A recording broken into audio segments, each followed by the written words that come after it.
নমস্কার, কেমন আছেন সবাই? আশা করি সবাই খুব ভালো আছেন, আমরাও খুব ভালো আছি। আজ রবিবার, সকাল সকাল স্নান, পুজো, জলখাবার করে আমি এখন চললাম বাজারে। বাজারে আজকে রবিবার, একটা রবি ঠাকুরের কবিতা আছে না, হাট বসেছে শুক্রবারে বক্সিগঞ্জের পদ্মাপাড়ে, কিন্তু না, এখানে আমাদের হাট বসে রবিবারে। আর এখানে প্রচণ্ড ভিড় হয়, সেই সঙ্গে সমস্ত কিছু জিনিসও পাওয়া যায়, মানে যা চাইবেন আপনি। আজকে আমি এসেছি মাছের বাজারে, কারণ আমার ছেলে বললো পটল চিংড়ি খাবে আজকে, তো সেই জন্য চিংড়ি মাছ নেবো ওই কাকুর কাছ থেকে, আর একটু রুই মাছ। তো আমি বাড়ি ফিরলাম, আর বাড়ি ঢোকার সঙ্গে সঙ্গে ঝমঝমিয়ে বৃষ্টি। আমার রান্নাঘর থেকে দেখতেই পাচ্ছেন কত জোরে বৃষ্টি পড়ছে। এবার আমি রান্নাটা ছটপট করে নেব, কারণ আজ তো রবিবার। আজকে আমার ছেলেকে সারাটা দিন আমাকে দিতে হয়, ওর সারা সপ্তাহে যতটা পড়া পেন্ডিং থাকে আমি আজকে সব ওকে দিয়ে কমপ্লিট করাই। তো সকাল দিকটাও দেরিতে ঘুম থেকে উঠে জল খাবার খেয়ে যা নিজের ইচ্ছে মতো থাকে, তারপর আমি রান্নাটা করে দুপুর মানে ওই 11:30 12টা থেকে ওকে নিয়ে বসি, যতক্ষণ না ও মানে দুপুরের খাবারের টাইম হয়। তো রান্না করে এবার ওকে নিয়ে বসবো। রান্না হয়ে গেছে, চলুন ওকে নিয়ে একটু বসি পড়ায়, তারপর আর বিকেলে আপনাদের সাথে আবার দেখা হবে। এখন বিকেল 4:30, এখন যাচ্ছি ওকে নিয়ে আমি ক্যারাটে ক্লাস। ওর শনিবার আর রবিবার এই দুটো দিন ক্যারাটে ক্লাস থাকে। তো কাল তো প্রচণ্ড বৃষ্টি হচ্ছিল, সে কারণে কালকে ক্লাসটা হয়নি। তো আজকে যাব এখন ওকে নিয়ে ক্লাসে। আর চলে এসেছি ক্লাসে। এখন পিটি শুরু হয়ে গেছে, মানে স্যার, ওই যে সেন্সি দাঁড়িয়ে আছে, উনি স্যার, ওনাকে ক্যারাটে ওই ভাষায় সেন্সি বলা হয়।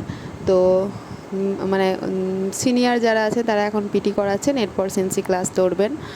তো আমি ওকে ওখানে ছেড়ে দিয়ে চলে আসতে পারি, বাট আসি না, কারণ আমারও এমনি তো নিজেদের জন্য সময় দেওয়া খুব কমই হয়। তো ওরা যতক্ষণ ক্লাস করে ততক্ষণ আমি গ্রাউন্ডটা চারপাশে একটু হেঁটে নিই, নিজেরও একটু হাঁটা হয়ে যায়। আর ওইদিকে দেখুন বাচ্চারা খেলছে, এদিকে কিছু বাচ্চা খেলছে, তো সেগুলো দেখতেও আমার ভীষণ ভালো লাগে। বাড়িতে থেকে থেকে তো শুধু সেই বাড়ির কাজই করবো, তো ওই 2 ঘন্টা না হয় ওদের ওই একটু দেখলাম, আর দেখতে নিজেদের শৈশবটা যেন একবার করে ফিরে পায়। ক্লাস শুরু হয়ে গেছে, সেন্সি ক্লাস করাচ্ছেন।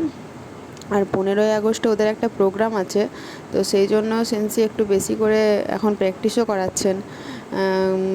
যে যেমন কি করবে ওগুলো তো আমি জানি না, ওগুলো সব সেন্সি জানেন। যাক, সেইভাবে ওনারা প্র্যাকটিস করাচ্ছেন, কারণ বাড়িতে যেটুকু নিজে সময় পাই নিজেই করে, কারণ ও এই জিনিসটাকেও খুব ভালোবাসে, ভালোবেসে নিজে করে, আমাকে কিছু বলতেও হয় না আর করাতেও হয় না। তো সেই কারণে আর আমি এই দিকটাতে শুধু ওকে নিয়ে আসি, এইটুকুই যা। বাকি সব কিছু ওই মনে রাখার, এইসব ভাষা, জাপানিজ ভাষা আমার মাথাতেও ঢোকে না, বলতেও পারি না। তো সেন্সি ক্লাস করাচ্ছে একদিকে, আর আর কয়েকদিন পরেই তো 15ই আগস্ট। এইদিকে এই দেখুন প্র্যাকটিস করাচ্ছে আমার ছেলেকে দিয়ে, এখন চক্রাসন করাচ্ছে। যে কি, আর আমার ছেলের স্ট্রেচিং খুব ভালো হয়, বাট বডি ওয়েট খুব বেশি থাকার কারণে মানে ওর চক্রাসনে হাতে ওর ভারটা নিতে খুব কষ্ট হয়, কিন্তু প্র্যাকটিস করে না বাড়িতে, সে কষ্ট হয় বলে। আর আরেকটা কথা, কিছুদিন মানে 1 বছর আগে আলিপুরদুয়ারে একটা ইন্টারন্যাশনাল হয়েছিল টুর্নামেন্ট, সেখানে আমার ছেলে বেসিকে প্রথমও হয়েছিল।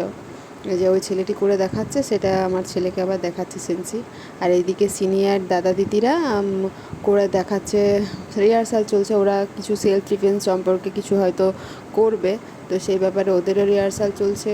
এদিকে একজনকে কীভাবে স্ট্রেচিং কমপ্লিট করতে হবে সেটা শেখাচ্ছেন। তো আজকের ব্লগটা আপনাদের কেমন লাগলো সেটা আমাকে অবশ্যই কমেন্টে জানাবেন, আর যদি একটুও ভালো লেগে থাকে তাহলে প্লিজ লাইক, কমেন্ট এবং সাবস্ক্রাইব করবেন, আমার সাথে থাকবেন। আরও নতুন নতুন ভিডিও ব্লগ আমি আপনাদেরকে দিতে থাকবো। রাধে রাধে।